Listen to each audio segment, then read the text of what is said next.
Welcome करता हूँ birds Bhopali house में। आज का जो हमारा टॉपिक है वो पार्ट 2 है, जो कि मैंने लास्ट टाइम अभी जो वीडियो अपलोड किया था जिसमें मैंने बताया था कि कंगनी के रेट बराबर बढ़ते जा रहे हैं। और मुझे जहाँ तक मेरा अंदाज़ा है कि अभी कोई चांस मुझे नज़र भी नहीं आता कि कंगनी के रेट गिरेंगे, क्योंकि इंडिया में कंगनी की पैदावार ऐसी नहीं है कि बहुत ज़्यादा है कि जिसकी वजह से पैदावार ज़्यादा हो और रेट गिर जाए।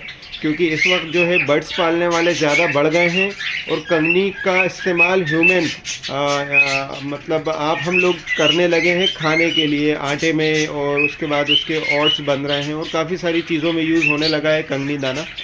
तो इसकी वजह से इसके रेट बढ़ते जा रहे हैं और बराबर बढ़ते जा रहे हैं। मतलब इस एक साल के अंदर जस्ट डबल रेट हो गया है। जो लास्ट ईयर अगर 50 रुपये रेट था तो इस वक्त 100-120 रुपये चला गया है और आगे पता नहीं कि कितना रेट जाएगा। तो मैंने इसी टॉपिक के ऊपर ये वीडियो बनाया है ताकि अपन जो बर्ड्स पालने वाले शौकीन हैं, अपने बर्ड्स का शौक़ जाता नहीं है और पालना भी ज़रूरी है, तो उसका क्या बेस्ट ऑल्टरनेट है। क्योंकि ज़्यादातर लोग और मैं भी यूँ समझ लीजिए कि 80% अपन कंगनी के ऊपर ही अपने बर्ड्स को पाल रहे थे।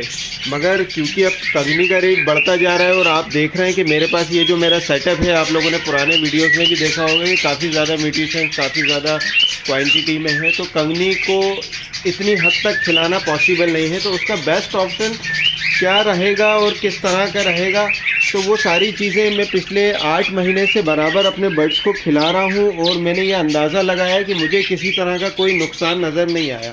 मैंने आपको कल वीडियो दिखाया था कि ये मैंने सॉफ्ट फूड जो मैं भिगाता हूँ 24 घंटे और ये पूरी तरह सुखा के इसके ऊपर ये अपना ऑलिव ऑयल इसके अंदर मिलाता हूँ। तो अब अपना जो पार्ट 2 जो मैं बना रहा हूँ उसका मेन मकसद ये है कि अगर ये मैंने ऑलिव ऑयल मिलाया है, ठीक है, तो ये कितना मिलाया है। तो मैं आपको बताऊं कि इसकी जो क्वांटिटी आपको रखना है, आपने हाथ पे हथेली पे लेना है और आपकी हथेली पूरी गीली हो जाए। ऐसा नहीं कि आपने पूरी कटोरी भर के डाल दिया इसमें, नहीं। यानी यूँ समझ लें कि आपकी हथेली पे आया, आपने दोनों हथेलियों को मला और दोनों हथेलियों को मलने के बाद दोनों हथेलियों से आपने अपने दाने को इस तरह से रब किया। तो ये जो आपका दाना है ये इसके ऊपर एक तरह से ये समझ लीजिए कि एक पॉलिश हो जाए, ठीक है। मतलब तेल में बिल्कुल जज्ब ना हो या कि तेल एकदम बिल्कुल हाथ में ना आए। यानी यूँ समझ लें आप कि आपका जो दाना है, अब आपको ये अंदाज़ा लगाना है कि आपके पास कितना दाना है। तो आपका जो दाना है वो उस तेल से सिर्फ पॉलिश हो जाए, ना कि भीगे। अच्छी तरह सुन लीजिए, अगर ज़्यादा तेल चला गया तो किसी चीज़ की ज़्यादती भी बुरी है, ठीक है। आप जानते हैं, सभी जानते हैं, हर चीज़ की ज़्यादती बुरी है। तो आप जो दाने में तेल लगाएं वो इतना लगाएं कि सिर्फ उसके ऊपर पॉलिश हो जाए। पहली चीज़ ये क्लियर करनी थी। दूसरी चीज़ ये आती है कि मैंने आपको कल एक टॉपिक पे बात कर रहा था कि अगर आपके पास कॉकटेल की ज़्यादा और स्पैरो बर्ड्स की ज़्यादा क्वांटिटी है, तो आप अपने स्पैरो को और कॉकटेल को दोनों टाइम ये दे के अच्छे से पाल सकते हैं, ठीक है। क्योंकि कॉकटेल और स्पैरो जो होता है उन्हें मोशन की शिकायत बहुत कम होती है। देखें, मैं आपको बताता हूँ कि कल मैंने जो इन्हें सॉफ्ट फूड दिया था, उस सॉफ्ट फूड की इस टाइम क्या पोजीशन है ये देखें आप। ये समझ लीजिए कि एकदम बुरादा हो चुका है, दिख रहा है आपको, बिल्कुल सूखा। ये देखें आप गौर से, इसकी क्या हाल हो गया। और मैंने डाला कितना था, तकरीबन इतना भरा था। तो ये पूरी तरह इसको सोख करके बिल्कुल पूरी तरह अच्छे से खा लेते हैं। मतलब किसी तरह की कोई मतलब दाना छोड़ते नहीं हैं, कॉकटेल खासकर। अब ये तो हो गए कॉकटेल, क्योंकि ये बड़ा दाना जो होता है अपना, ये भी खा लेते हैं और गेहूं भी खा लेते हैं। अब आती है बात कि स्पैरो या गोल्डियन या फिंच वो किस तरह से खाएंगी। तो आपको करना क्या है कि ये आपने दाना लिया और ये मेरा गुटका है जो आपने हमेशा से देखा होगा मेरे वीडियोस में। अगर आप मुझे बराबर देख रहे हैं कि ये इधर उधर रखा रहता है, तो मैं क्या करता हूँ, इस गुटके का इस्तेमाल इस तरह से करता हूँ। ये मेरा गुटका है और ये मैंने दाने को इस तरह से पुश कर दिया। अब ये जो दाना है, ये देखें आप, ये दिख रहा है आपको, ये मैंने दाने को पुश कर दिया और इसका जो गूदा है वो दाने के अंदर ही है। सिर्फ ये जो है, ये समझ लीजिए कि जो दाना है ये पिचक गया है, ठीक है। अब मैं आपको दिखाता हूँ, ये दाना पिचक गया है, ठीक है। अब ये जो दाना बिल्कुल दब गया है। अब इसकी आसानी क्या होगी कि अगर मैं इसको अपनी गोल्डियन पे डालता हूँ, जैसे ये गोल्डियन है मेरे पास, सारे सेल कर दिए थे मैंने, सिर्फ 5 अंडे रह गए थे, तो उसमें से बच्चे अल्हम्दुलिल्लाह निकल आए, अंदर बैठे हुए हैं, दिख नहीं रहा। ऐसे ये मेरे पास ये गोल्डियन है, इधर वाइट है, ये वाइट दिख रही होगी आपको क्रस्टेड। तो इन सबको मैं ये दाना जो मैंने प्रेस किया है इस तरह से। अच्छा मैं बता दूं, मेरा मकसद सेल करने का ये भी था कि इसमें मैं जो अपनी स्पैरो बर्ड्स जो होती हैं उन सारे स्पैरो को दाने को पूरी तरह मसल के देता था, काफ़ी ज़्यादा टाइम जाता था, इसलिए मैंने अपने स्पैरो बर्ड्स ख़त्म कर दिए हैं। जावा के साथ इतना मसला नहीं है क्योंकि वो मोटा दाना भी खा लेती है और आराम से उसको पूरी तरह गूदा निकाल देती है। मैं आपको बताता हूँ कि जब जावा खाती है ये दाना तो उसकी क्या हालत होती है, देखें आप, ये भी पूरी तरह उसमें से निकाल देती है। दिख रहा है आपको, चपटा चपटा बिल्कुल बिल्कुल एकदम महीन कर देती है उसे भी, तो मसला इसके साथ भी नहीं आता। मगर जो छोटे बर्ड्स हैं आपके, गोल्डियन है या ज़ेब्रा है या इस तरह के जो बर्ड्स हैं, आप उसको इस तरह से मसल के अगर देंगे ना तो आपको ये मान के चलिए कि आपका जो दाना है 80% पूरा पूरा वो खा लेंगी। और अगर आप खड़ा दाना डालेंगे तो वो नहीं खा पाएंगे, वो छोड़ देंगे। बिल्कुल सॉफ्ट दाना जो है बस वो खाएंगी, जैसे मूंग खा लेंगी, ज्वार खा लेंगी और बाजरा खा लेंगी।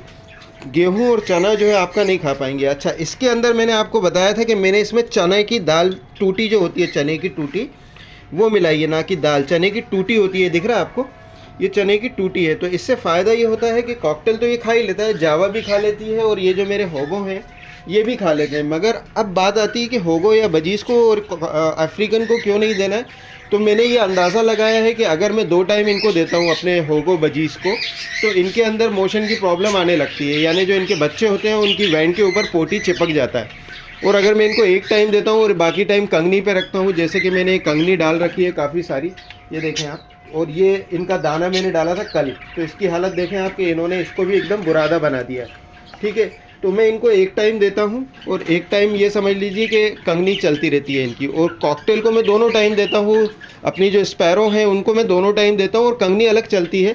मगर वो क्योंकि इसके आदी हो चुके हैं तो ज़्यादा वो सॉफ्ट फूड के ऊपर फोकस करते हैं, कंगनी पे कम करते हैं। जब दाना थोड़ा कम लगने लगता है उन्हें तो वो कंगनी खाने लगते हैं। तो मेरा कहने का मकसद सिर्फ ये था कि अगर आप अपने बर्ड्स को कंगनी से हटा के सॉफ्ट फूड पे लाते हैं, मगर शर्तें ये हैं कि अगर आप अपने सॉफ्ट फूड को बिल्कुल ड्राई कर लें, बिल्कुल ड्राई।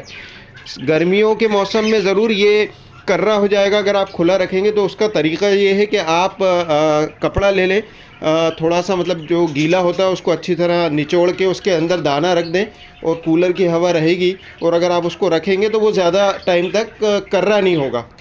मगर सर्दी और बारिश में ये कर्रा नहीं होता। अच्छा, इसमें बदबू ना आए उसके लिए आपको करना ये है कि विनेगर डालना है, तो जिससे इसमें स्मेल नहीं आएगी।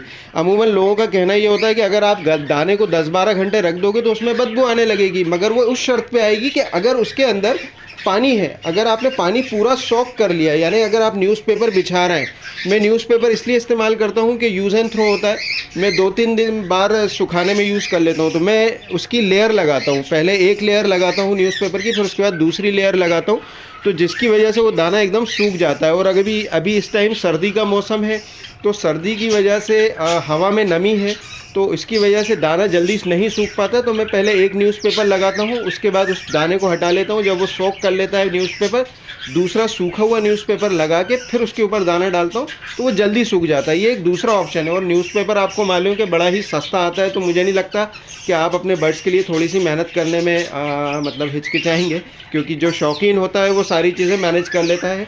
और ये खेल पूरा का पूरा शौक़ के ऊपर है। जिन्हें लग रहा है कि मुझे बिज़नेस करना है तो वो कंगनी की वजह से बेच के ख़त्म कर देता है बर्ड्स, और जिसको शौक़ है तो वो उसके रास्ते निकालता है कि मेरा बर्ड्स को कोई किसी तरह की प्रॉब्लम भी ना आए और मैं उसको पालता भी रहूं।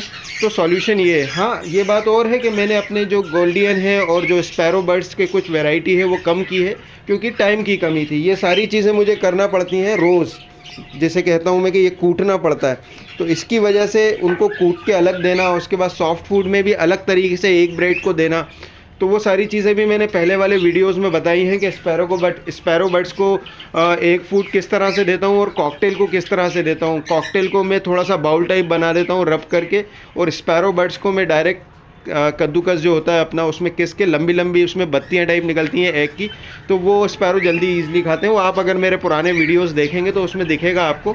और ये सारी चीज़ों की वजह से मैंने थोड़े बर्ड्स अपने कम करे हैं, सिर्फ कॉकटेल रखे हैं और जावा रखे हैं, और कुछ ये मैंने होगो रख रखे हैं, क्योंकि ये सारा फूड इन लोगों को ईज़िली चल जाता है और किसी तरह का कोई मसला नहीं आता है। तो आप ये मानिए कि मेरा जो कंगनी का ख़र्चा है काफ़ी हद तक मैंने कम किया है और मेरे बर्ड्स को भी कोई प्रॉब्लम नहीं आ रही है। और मैं आपको दिखाऊं कि इसका रिज़ल्ट मैं आपको दिखाता हूं कि मेरे पास जो बच्चे पल रहे हैं माशाल्लाह देखें आप, ये 4 बच्चे पल रहे हैं इसमें। और इनका देखें आप क्रॉप, ये अभी खाया है इन लोगों ने 1 फूड और अब मैं इनको दाना डालूँगा। तो आप सोचिए 4 बच्चे हैं माशाल्लाह, ये देखें आप, ये सारे 4 बच्चे हैं। और इसमें 3 बच्चे या 2 बच्चे होंगे, इसमें भी है 3 बच्चे शायद।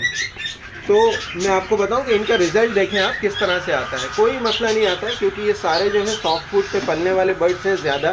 तो इसलिए बेहतर ये है कि अगर आप सॉफ्ट फूड पे आ जाते हैं तो कोई प्रॉब्लम नहीं है, मगर आप उसको अच्छी तरह सुखाएं और अपने बर्ड्स को दें। तो यही मुझे आज का वीडियो कंप्लीट करना था। पहला ये कि कूट के देना है, दूसरा ये कि इसमें किस तरह से आपको ये ऑलिव ऑयल मिलाना है। अगर आप कैप्सूल चाहें, कैप्सूल मिलाना चाहें तो वो आप कंगनी में मिला के दे दें, जो सर्दी के लिए होता है। और बाकी गर्मी जब आएगी तो मैं गर्मी के लिए बताऊंगा कि इस सॉफ्ट फूड में मैं फिर क्या मिलाता हूं ज़्यादा, जिससे गर्मी उनको कम लगे और इसको मिलाने से इनको सर्दी कम लगती है। तो नेक्स्ट वीडियो फिर लेकर आता हूं बहुत बढ़िया सा, और मुझे देख के बताएं कि आपको मेरे वीडियोस कैसे लगते हैं और किस टॉपिक पे मैं आप लोगों को टॉपिक जो भी हो आप मुझे बताएँ किस चीज़ का आपको और वीडियो चाहिए, तो मैं आपको बिल्कुल उस चीज़ के ऊपर वीडियो बना के दूँगा। तो देखते रहें मेरे वीडियो को और सब्सक्राइब भी कर दें और शेयर भी कर दें। Thank you watching.